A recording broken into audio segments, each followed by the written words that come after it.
Baik.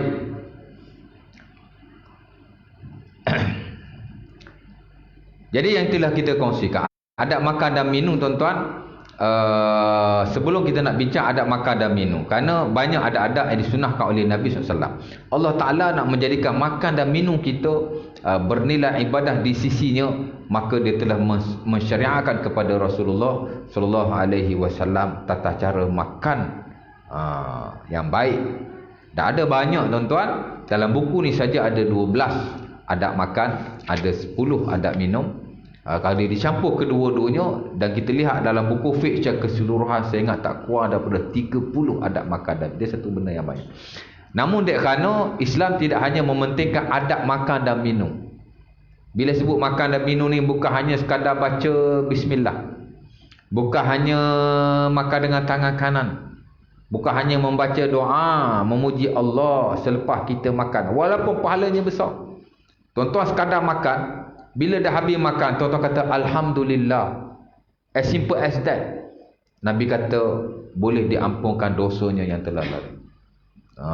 Nampak? Umpama disebut dalam sunnah, dalam Sahih Muslim, daripada Anas bin Malik. Dan banyak lagi adab-adab yang lain. Tapi dek kerana Islam tidak hanya mementingkannya itu. Penting juga tu pasal sunnah Nabi. Tapi ada yang lebih penting, ialah aspek apa yang kita makan, di mana sudah tentulah apa yang kita makan itu lebih penting daripada baca bismillah. Lebih penting daripada makan dengan tangan kanan, ialah kita kena pastikan apa yang kita makan itu adalah halal di sisi Allah Subhanahu Wa Taala. Dan halal ni ada dua aspek. Pertama ialah makanan yang terhasil itu daripada sumber yang halal. Kerana of course lah kita tak boleh dapatkan makanan daripada sumber yang haram. Sumber yang haram ni banyak lah tuan-tuan. Hatta saya mengajar fiqhul muamalah di Sungai Buloh, surau Al-Ikhwan. Bila saya mengajar bab harta halal dan harta haram, tuan-tuan, setahun lebih. Harta halal 4-5 kuliah, harta haram lebih banyak lagi, 5-6 kuliah. Kan? Pasal apa? Pasal benda tu yang paling penting supaya kita tahu. Dan kita tidak terlibat dengan harta-harta yang haram walaupun sedikit, ataupun kita tidak sedar ia berlaku. Bukan sekadar mencuri, bukan sekadar orang kata merompok atau sebagainya, ataupun terlibat dengan riba, walaupun kita kadang-kadang terlibat tanpa kita sedar. Riba ni pun benda besar juga, dan patut diberi penekanan kepada kita umat Islam. Kerana hari ini kita sentiasa terlibat dengan banking dan institusi kewangan yang banyak offer kepada kita benda-benda yang terlibat dengan riba. Jadi tak bolehlah terlibat, especially tuan-tuan duk ambil insurans dan seumpamanya. Tapi takut-takut kita terlibat dalam hal-hal yang lain. Rasuah umpamanya, mana tahu kan. Dia juga satu benda yang besar. Nak hari ni Sungai Buloh tuan-tuan jadi panah isu rasuah lah ni. Tuan-tuan tak tahu. Tempat saya tu. Kan? Panas Sungai Buloh tak isu rasuah. Nampak? Jadi pastikan yang kita makan itu daripada sumber yang halal dan tak boleh terlibat sama sekali dengan benda-benda yang haram. Dari segala segi. Haram ni banyaklah tuan. Dan saya dah kongsi pada kuliah yang lalu. Yang kedua ialah aspek makanan yang kita makan itu juga mesti daripada jenis yang halal. Walaupun tuan-tuan, asal-asal makanan itu adalah halal, melainkan jika terbukti ia adalah haram. Al-aslu fil at'imah al-hil ma lam yakun dalilun ala tahrim. Itu asas kepada pemakanan dalam Islam. Asal-asal makanan itu adalah halal, melainkan jika ada bukti, ada dalil, ia adalah daripada sumber yang haram ataupun daripada jenis yang haram. Nampak? Kerana Allah Subhanahu Wa Taala antaranya sebut dalam surah Al-Baqarah ayat 29, huwallazi khalaqalakum ma fil ardi jami'an. Dia telah menjadikan untukmu segala apa yang ada di atas muka bumi. Dan banyak lagi ayat-ayat dan hadis yang lain. Jadi asas-asas makanan itu halal di sisi seluruh para ulama, dan ini telah diijma'kan. Cuma bila makan tu Allah Ta'ala peringat juga pada kita. Makan yang halal of course lah, tapi makan juga yang baik. Umpama Allah Ta'ala sebut ayat selepas itu. Antaranya ayat Allah Ta'ala kata, ya ayyuhallazina amanu kulu mimma fil ardi halalan tayyibah. Surah Al-Baqarah ayat 100 berapa tak saya pun lupa. Memanglah makan itu asal-asal dia halal, melainkan jika ada dalil yang mengharamkannya. Tapi Allah Ta'ala peringat, halal of course lah, tapi tayyib. Wahai orang yang beriman, makanlah kamu daripada muka bumi ini makanan yang halal dan juga tayyib. Itu yang timbul konsep makanan sunnah halalan tayyibah, halalan tayyibah. Kan? Jual jus kurma dia campur aduk macam-macam, halalan tayyibah. Ataupun jual madu, dia baca Quran 30 juzuk. Kerah semua budak-budak tahfiz ada, lingkung ramai-ramai, tok madu di hadapan, baca Quran 30 juzuk. Halalan tayyibah. Hari ni banyak benda pelik tuan-tuan. Terutama termasuk juga dalam hal pemakanan. Walaupun JAKIM telah melarang, tak boleh mengkomersialkan atau mengambil kesempatan di atas makanan sunnah. Jual satu produk, guna title makanan sunnah dan seumpamanya. Halal lagi baik. Ada lagi ayat Allah Taala kata, ya ayyuhallazina wakulu mimma macam ayat tu Syekh, wakulu washrabu wala tusrifu innahu la yuhibbul musrifin. Sama juga, selain daripada Allah Taala suruh makan makanan yang halal lagi baik, tapi Allah Taala juga larang supaya kita berlebih-lebihan. Boleh jadi makanan kita makan itu haram, elakkan, ambil yang halal. Boleh jadi yang kita makan tu halal tapi tak tayyib, elakkan, cari yang tayyib. Nampak? Ataupun boleh jadi yang kita makan itu halal, yang kita makan itu tayyib, tapi berlaku israf. Apa nak israf? Berlebih-lebihan. Yalah. Apa contoh berlebih-lebihan? Umpamanya kita makan banyak, tak boleh juga. Tapi saya sendiri pun makan banyak, tu masalah tu. Kan? Nak kontrol berat badan pun tak boleh, pasal makan dah sedap kan. Sebab itu bekas Perdana Menteri tuan-tuannya dah jadi 2 kali menjadi Perdana Menteri. Kan? Siapa dia? Tun Dr. Mahathir lah. Dia pergi keluar negara, saya ingat tahun lepas kot, masuk stesen TV luar negara, saya tengok BBC kot, orang interview dia, apa rahsia tuan, dia kata sekarang dah 92 tahun. Tahun lepas 92 lah kan, tahun ni 93, iya ke salah? Dia orang tu lah. Apa rahsia tuan boleh sihat macam ni, dia kata. Dia pun jawab lah, dia kata, I listen to my mom advice. Dia kata, saya dengar nasihat mak saya.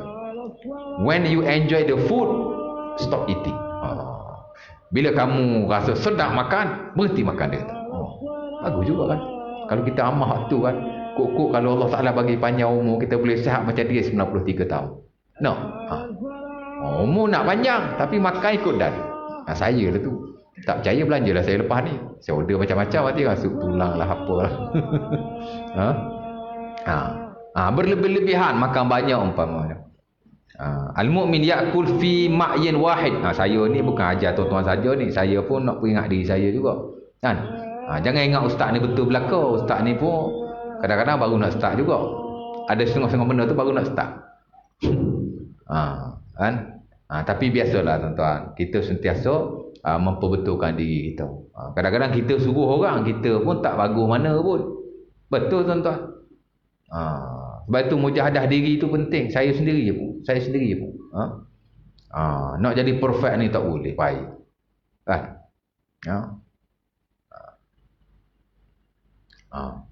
Isyak tu, alamak dah isyak dah. Balik pada yang tadi, Nabi kata al-mu'min ya'kul fi ma'yin wahid wal kafir ya'kul fi sab'ati am'a. Hadis ni penting tuan-tuan. Hatta dalam adab makan dan minum, antara hadis terpenting adalah hadis ni. Itulah hadis yang diriwayatkan dalam Sahih Muslim daripada Miqdam ataupun Bukhari, saya tak ingat. Nabi kata orang yang beriman dia makan satu perut saja. Orang yang tidak beriman dia makan 7 perut. Dan dalam riwayat yang lain Nabi suruh bagi 3. Satu bahagian untuk makanan, satu bahagian untuk minuman, satu bahagian untuk al-hawa, pernafasan. Mana kita makan sederhana mungkin. Janganlah kita berlebih-lebihan, tapi tak boleh juga kita mengurangi sehingga tidak orang kata apa, menyeksa tubuh badan kita. Tak boleh juga nak diet sampai tak makan nasi langsung. Tak boleh juga tu, takut berbahaya. Pasal kita tak boleh berlebih-lebihan, pada masa yang sama juga tak boleh mengurangi keperluan diri kita. Pasal Islam ni tuan-tuan, dia ada 4 perkara yang perlu kita ingat. Pertama dia panggil hakullah, hak kita terhadap Allah. Yang kedua hakun nafs, hak kita terhadap diri kita. Sebab itu ada golongan yang kuat beribadah kepada Allah. Nabi pun larang, kan? Termasuk sebahagian para sahabat baginda semayang sampai tak tidur, puasa sampai tak makan, kan? Menyambung daripada satu puasa kepada satu puasa yang disebut sebagai siyamul wisal. Dia puasa hari ni, esok nak puasa, dia tak buka. Dia sambung daripada satu puasa kepada satu puasa selama beberapa hari tak makan. Haram di sisi sebahagian, makruh di sisi sebahagian lain, yang kita sebut sebagai siyamul wisal. Sebab itu puasa ni ada yang dilarang. Satu disebut saumud dahri, hari-hari puasa. Yang kedua disebut saumul wisal, menyambung antara satu puasa kepada satu puasa, tidak diselang-seli dengan makan. Islam larang pasal tak boleh, badan kita ni mesti nak kena makan. Jadi berlebih-lebihan tidak boleh, menguranginya pun tidak boleh. Dan lagilah isu-isu yang lain. Cerita 2 benda tu.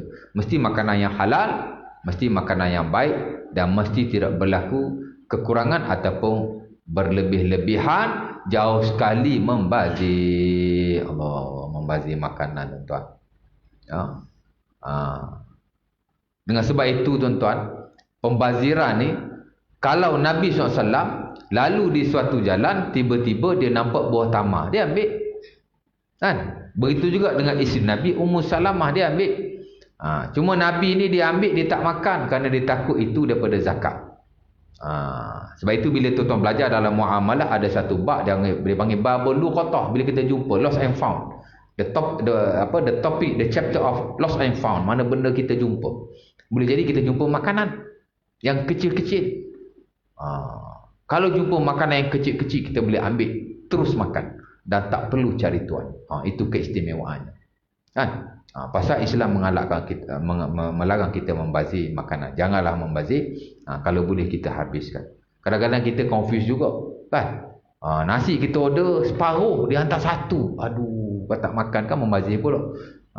Tapi kalau saya impersonal, saya habiskan juga. Tak apalah, saya bagi kenyang sikit perut saya, asalkan saya tidak membazir, nasinya ada. Ada juga berlaku macam tu, ya.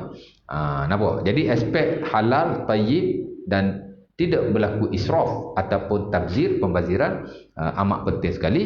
Barulah kita masuk kepada adab makan dan minum. Antara ialah membaca bismillah sebelum daripada kita makan dan kita minum. Mudah-mudahan bila kita makan, makanan itu diberkati oleh Allah Subhanahu Wa Taala. Dan lebih penting, bila kita makan dengan membaca bismillah, di samping kita ikut sunnah Nabi, di samping kita dapat pahala yang besar, ia juga dapat mengelakkan daripada syaitan memakan makanan kita bersama-sama dengan kita.